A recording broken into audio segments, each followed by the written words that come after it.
Hello friends, எல்லாருக்கும் வணக்கம். Welcome back to homely princess channel. இன்றைக்கி நம்ம சேனலில் குழந்தைங்களுக்கான ஓட்ஸ் வச்சு ஒரு போரிஜ் ரெசிபி பண்ண போகிறோம். இது பேசிக்காக நம்ம செய்கிற ஓட்ஸ் போரிஜ் இது. அண்ட் இதுக்கு என்ன பொருள் தேவை, குழந்தைங்களுக்கு ஓட்ஸ் கொடுக்கலாமா, எந்த மாதிரி ஓட்ஸ் எல்லாம் கொடுக்கலான்றதை பற்றி டீட்டெயில்டாக இந்த வீடியோவில் சொல்லியிருக்கேன். வீடியோக்குள்ளே போகிறதுக்கு முன்னாடி நம்மளோட சேனல் இப்போ தான் நீங்கள் ஃபர்ஸ்ட் டைம் பார்க்குறீங்க அப்படின்னா ப்ளீஸ் மறந்துடாமல் சப்ஸ்கிரைப் பண்ணி வச்சுக்கோங்க. பக்கத்தில் இருக்கிற பெல் பட்டனையும் ப்ரெஸ் பண்ணிவிடுங்க. அப்போ தான் நான் போடக்கூடிய எல்லா வீடியோஸையும் நீங்கள் மிஸ் பண்ணாமல் பார்க்கலாம்.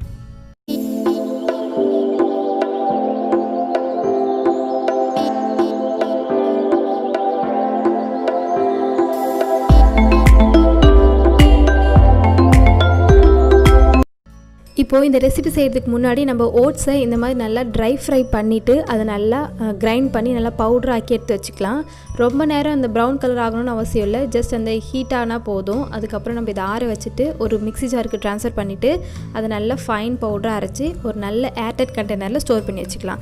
இப்போ இந்த பவுடரில் தான் நம்ம நிறைய ரெசிபி செய்ய போகிறோம். நம்ம ஓட்ஸ் பேசிக்காக நம்ம கொடுக்குறது எப்படின்றது தான் இந்த வீடியோவில் நம்ம பார்க்கலாம். இதை வச்சு நான் உங்களுக்கு ஒன் பை ஒன்னாக நிறைய ரெசிபி போஸ்ட் பண்ணுறேன். இப்போ நான் இந்த அளவுக்கு நல்லா நான் பொடி பண்ணி வச்சுக்கிறேன். ஓட்ஸ் கொடுக்கலாமான்னு கேட்டிங்கன்னா தாராளமாக குழந்தைங்களுக்கு ஓட்ஸ் கொடுக்கலாம். இதனால் வெயிட் லாஸ் எல்லாம் ஆகாது. பட் நீங்கள் குழந்தைங்களுக்கு வாங்குறதா இருந்தால் ரோல்டு ஓட்ஸ் அப்படின்னு கிடைக்கும், ஆன்லைனில் கிடைச்சா வாங்கிக்கோங்க. அப்படி இல்லைனா நீங்கள் மெடிக்கல் ஷாப்பில் கேட்டு பாருங்கள், கொடுப்பாங்க. அந்த மாதிரி ஓட்ஸாக வாங்கி தான் நீங்கள் குழந்தைக்கு யூஸ் பண்ணணும். மற்றபடி இந்த சுகர் பேஷண்ட்லாம் யூஸ் பண்ணுவாங்க இல்லையா, அந்த குயிக்கர் ஓட்ஸ் அந்த மாதிரி அதெல்லாம் நீங்கள் யூஸ் பண்ணாதீங்க. அதெல்லாம் வேஸ்ட்டு தான், குழந்தைங்களுக்கு அதெல்லாம் கொடுக்க வேண்டாம். நீங்கள் இந்த மாதிரி ரோல்டு ஓட்ஸ் கேட்டிங்கன்னா கண்டிப்பாக இந்த மாதிரி கிடைக்கும். இதை நீங்கள் குழந்தைங்களுக்கு கொடுங்க. இப்போது நான் இந்த பவுடர் பண்ணி வச்சுருக்கிறதுலேருந்து ஒரு ஸ்பூன் அளவுக்கு எடுத்து நான் செய்ய போகிறேன். அது கூட கொஞ்சமாக ஸ்வீட்னஸ்க்காக நான் நாட்டு சக்கரை ஆட் பண்ணிக்கிறேன். நீங்கள் பனவெல்லம், பனங்கற்கண்டு இந்த மாதிரி எது இருந்தாலும் நீங்கள் ஆட் பண்ணிக்கோங்க. ஏன்னா அப்படியே நீங்கள் வெறும் ஓட்ஸாக கொடுக்கும்போது ஒரு மாதிரி இருக்கும், குழந்தைங்களுக்கு ஒமட்டுற மாதிரி இருக்கும். லைட்டு ஸ்வீட்னஸோடு கொடுங்க போதும்.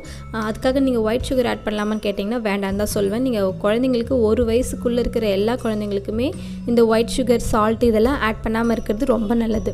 ஓகே, இப்போ நான் நல்லா தண்ணி ஊற்றி இந்த மாதிரி நல்லா கரைச்சிக்கிறேன். இப்போ நான் கேஸ் ஆன் பண்ணி நல்லா கைவிடாமல் இந்த மாதிரி கிளறிக்கிட்டே இருக்கிறேன்.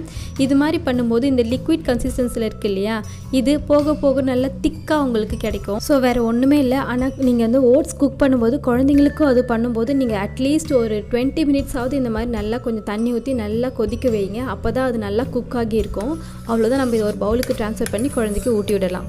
இப்போது குழந்தைக்கு கொடுக்கும்போது ஸ்டார்டிங்கில் ஒரு ஸ்பூன் அளவுக்கு மட்டும் நீங்கள் செஞ்சு கொடுங்க. அது மட்டும் இல்லாமல் அவங்களுக்கு கொடுத்துட்டு ஒரு 2 நாள் பாருங்கள், அவங்களுக்கு எதாவது அலர்ஜி இருக்கா, அவங்களுக்கு செட் ஆகுதா, இந்த சாப்பாடு செட் ஆகுதா அப்படின்னு செக் பண்ணி பாருங்கள். அதுக்கப்புறமா நீங்கள் ஓட்ஸில் நிறைய வெரைட்டிஸ் செஞ்சு கொடுக்கலாம்.